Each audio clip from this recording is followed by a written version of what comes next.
Good morning, Nick, and uh, great to be here. Please introduce yourself to everybody, your full Okay, name. my name's Howell Parrot. I was a falconer for Arab political leaders for 20 years, and then I spent another 10 years in former Soviet territories doing conservation work and catching falcon smugglers. Excellent. So we crossed paths about a year ago, or no, about 8 months ago, and I have always been searching for the reasons as to and why they wanted everyone to die in Benghazi. And boy, do you have some really good information that explains everything. And we appreciate that you're taking the time to share it with us, everyone. So. Thank you. Well, I have to say that our military are so well trained, their work is compartmentalized, and the only people that understand the full story are the people at the top. And they have made some very bad decisions for this country and for the former Navy SEAL Ty Woods and his brethren who perished unnecessarily at the hands of Hillary Clinton. And in the large picture, this involves Joe Biden and John Brennan. So could you explain the context of how did this all start? Well, the gestation, the beginning was in the 70s during the Church Commission when an alternate CIA was created called the Safari Club. And the Safari Club was financed by overseas allies. It was outsourced to foreign banks. I have two banks and bank accounts that were used by the Safari Club and the individuals with checks paid out by them. Osama bin Laden was one of the recipients of funding from this alternate CIA that was subverting the oversight control of the successor to the Church Commission, and that is the Senate Intelligence Committee. 1 week before bin Laden was killed, I was called down to the Senate Intelligence Committee to give statements and evidence. And I have quite a few tape recordings and of senior members who were aware of bin Laden's house arrest in Iran for 10 years following Tora Bora. This was arranged by John Brennan.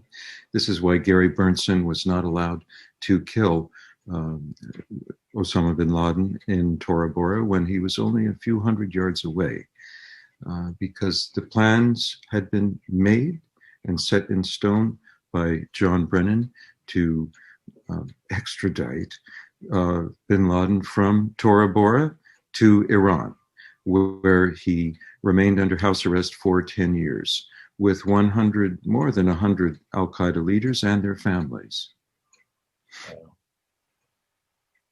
So what you're saying is that there was no need for us to invade Afghanistan under the pretext of getting Al-Qaeda if the U.S. government knew and was actually protecting his life in Iran. Is that correct?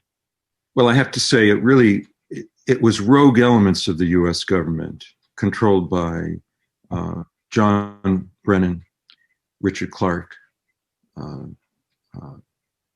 Vice President Biden, quite a few people. There's a long list of people. They started with good intentions. The Safari Club was begun to fight the expansion of the USSR, but it turned into a very distorted operation over the years. And Osama bin Laden was the figurehead manifestation of this alternate CIA. And so they had to protect him in their bad judgment. And you see, one lie leads to another. Our parents always taught us this. And so when my team, we planned a program to go in and get bin Laden in Iran.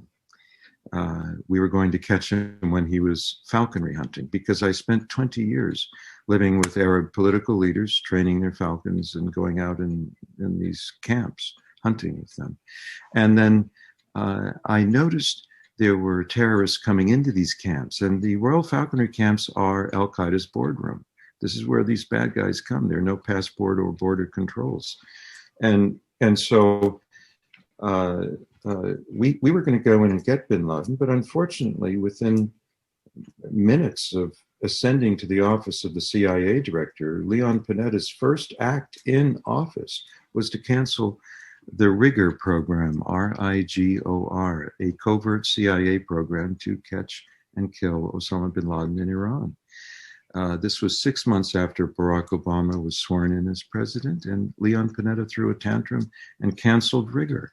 This was reported by Goldman and Apuzzo, and slightly mischaracterized in the press as targeting al-Qaeda leaders all over the world, but it was focused only on Iran and bin Laden. And so when we were first ignored and then obstructed and then threatened by 8 CIA officials and warned off going into Iran to get bin Laden, we had passports, visas, everything was ready. The Revolutionary Guards were going to be our bodyguards while we were out doing bona fide scientific research as a cover for catching bin Laden alive for delivery to a tri-state area. When we were shut down by Leon Panetta and others, I began negotiating directly with Iran 6 scenario analyses for the transfer of bin Laden alive and well to coalition forces, and to have him put in a neutral zone. And Iran is on tape agreeing to this. It was all done. It took 3 years to develop this. I had meetings in the Iranian mission at the United Nations. Ambassador Mohammed Kazai organized everything. Bakhsarai was the handler. There were several handlers. Everything was ready. And then I went to Governor Bill Richardson, New Mexico Governor Bill Richardson, on December 2nd and 3rd of 2010. He agreed to be the U.S. envoy to receive bin Laden for a transfer to coalition custody. And it turned out that bin Laden had already been moved to Abbottabad, Pakistan in August of 2010. And so... Why was he transferred there? He was transferred there because in the 6 scenario analyses that I discussed with Iran, by harboring Osama bin Laden and 100 al-Qaeda leaders, this represents an act of war against the United States. Their nuclear facilities could be bombed and their economy obliterated. So the time moves backwards instead of forwards. And the Iranians didn't want to risk exposing their complicity with John Brennan and others to harbor. You see, John Brennan and Clinton and Biden outsourced the imprisonment of al-Qaeda leaders to Iran.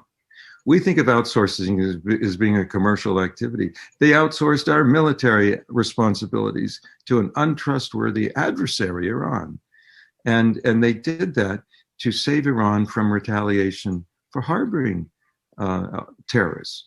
And so Iran had no choice in their estimation but to accept the offer of Clinton in lieu of my offer, which was transferred to a neutral zone, because that would have endangered their economy and their nuclear program. So Clinton, forgive me, I want to ask you about this. So Clinton actually knew about this, right? She knew that they were willing to just hand him over to us. Tapes, registered letters, everything to Clinton. So she knew that they were ready. Iran was ready to give us bin Laden with no real struggle. And absolutely. So she decided to have him moved to Pakistan for a trophy kill. They moved him to Abbottabad in August of 2010. And that's our first overhead viewings of bin Laden walking in the garden. Everybody said he was crippled, but he walked down 3 flights of stairs to walk in a garden to advertise his presence, okay? It was an advertisement. Then the gas line was put on the third floor of the Abbottabad complex in August because his wives had to stay sequestered away from the other men. They had to cook in private without the purdah veil. And other things. One of bin Laden's sons said his father was strangely resigned to dying in Abbottabad. So he was held there in a gilded cage, awaiting his trophy kill. He was moved from Mashhad, Iran, into Abbottabad airport, and then moved to this prison complex, the Abbottabad compound. It was not there to protect him. It was there to keep him there, awaiting his appointment with destiny. But the Iranians turned it into a fateful result because they pulled bin Laden out at the last minute, at the 11th hour, after an Iranian agent, a double agent, a Pakistan ISI officer who worked for Iran covertly, provided the DNA evidence to the CIA station chief. Finally, they were convinced it was bin Laden in Abbottabad, and they sent in SEAL Team 6. And Musharraf said he didn't know about the SEAL Team 6 coming in, but they had to let down the radar long enough for the helicopters to come in. And they only told Obama about the SEAL Team 6 kill mission after the radar was put back up and SEAL Team 6 could not go back into Afghanistan. It was then a one-way trip that could not be canceled. You see, we have a witness who witnessed Hillary and Panetta threatening Obama that if he didn't greenlight the bin Laden kill mission, they would expose him in the press and he would never survive politically. And he actually was reluctant to authorize the kill mission. That's why they pulled him off the golf course only after the mission could not be canceled. And so the agent provocateurs, the engineers of all of this were John Brennan, Hillary Clinton, Joe Biden. And when they went in there, trusting the Iranians had bin Laden there waiting for them, SEAL Team 6, your son. He was retired at that time. Actually. Yes, but the SEAL Team 6, they killed Osama bin Laden's double. How do we know that? One of the wives went running towards them before he shot him and said, "Don't shoot, he's a double." I don't know the language she used.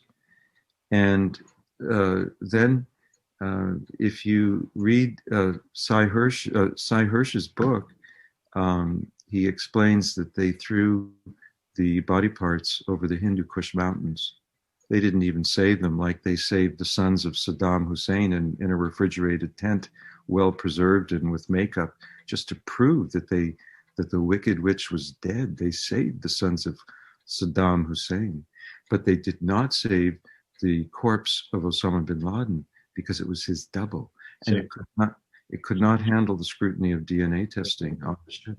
Okay, so the SEAL team, they knew that it was thrown out of the helicopter. They learned that it was not bin Laden, and so they threw the body parts over the Hindu Kush mountains. And John Brennan said that the people on the ship were told to keep quiet about the burial at sea, but they all say that they never were told to keep quiet because there was no burial at sea. John Brennan took the lead and made the fake media announcements. He lied to the press when he explained this Muslim burial at sea. It's actually haram. It's forbidden to bury a Muslim at sea unless the body's going to endanger the lives of the crew with disease risk. You know, you can't, because you see in the ocean, the feet, it'll rotate around and the feet will face Mecca. It's haram. You must bury on land with the face facing Mecca. So Brennan, who's a Muslim, you'd think he'd know not to lie about something so obvious. He said it was a Muslim burial at sea. Nonsense.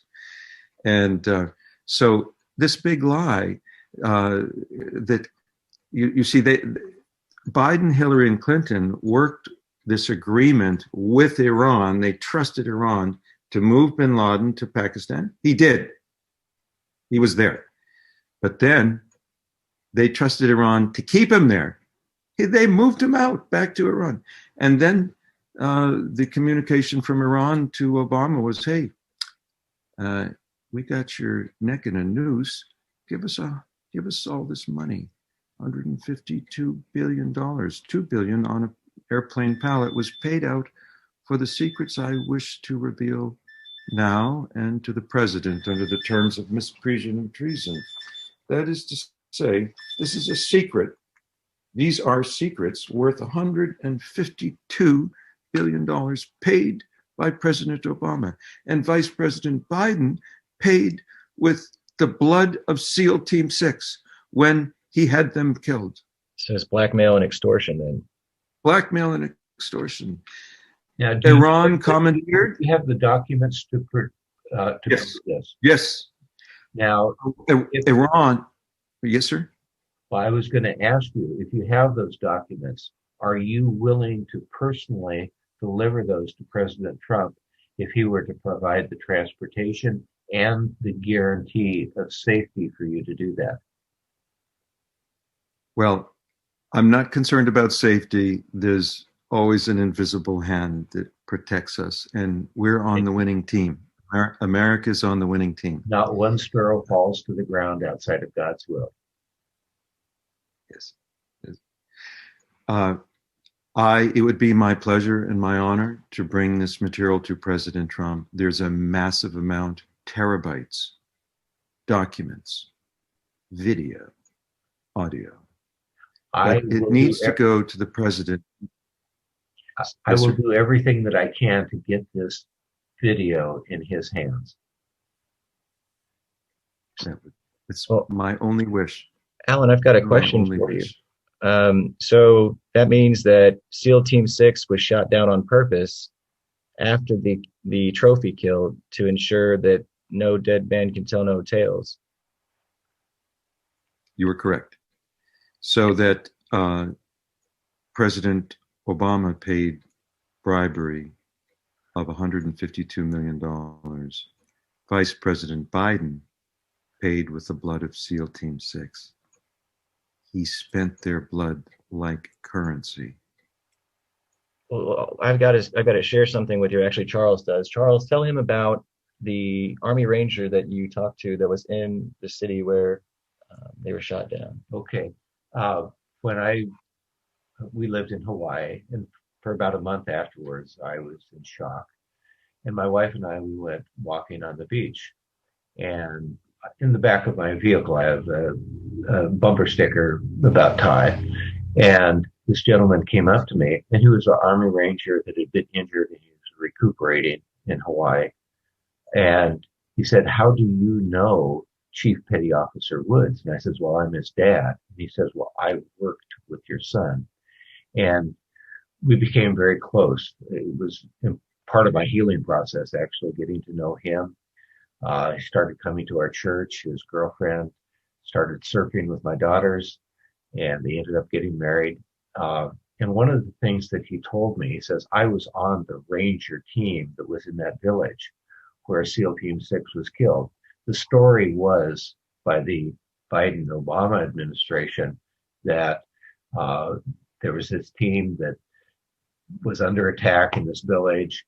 We're going to die if you don't get someone here really quick. And so they loaded SEAL Team 6 on this slow, vintage Huey helicopter the size of a school bus and slowly got them to the village.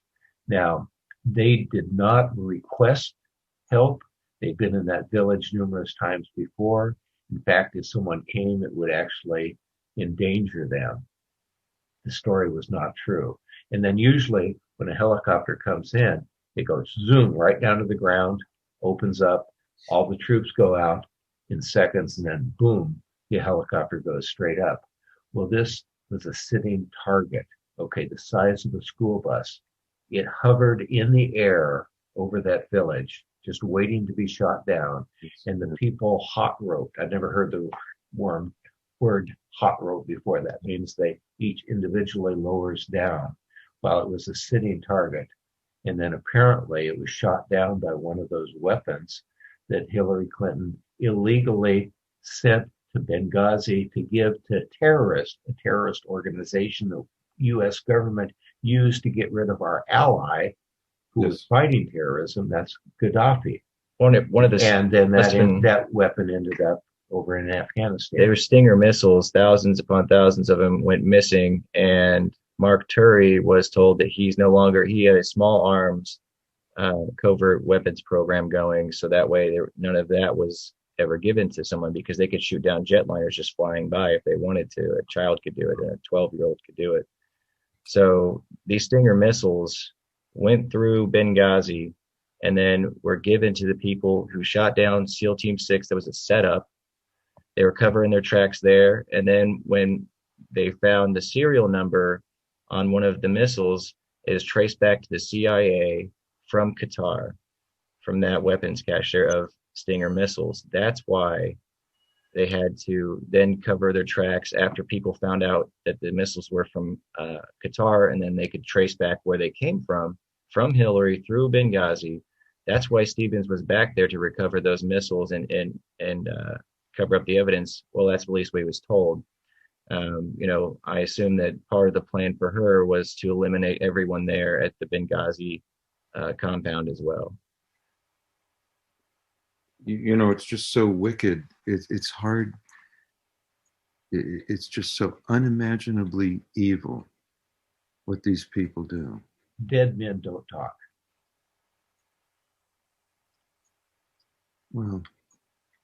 Well, Alan, we'll talk. We will talk. You have some good news coming up here in the next week and a half. Yes, sir. It's going to be released, audio tapes, documents. I believe so. Yes. Yeah. I'm looking forward to hearing about it and seeing everybody connect the dots, because it's pretty plain to see the people involved, and it's all connected to another crime spree. And that's another story, though.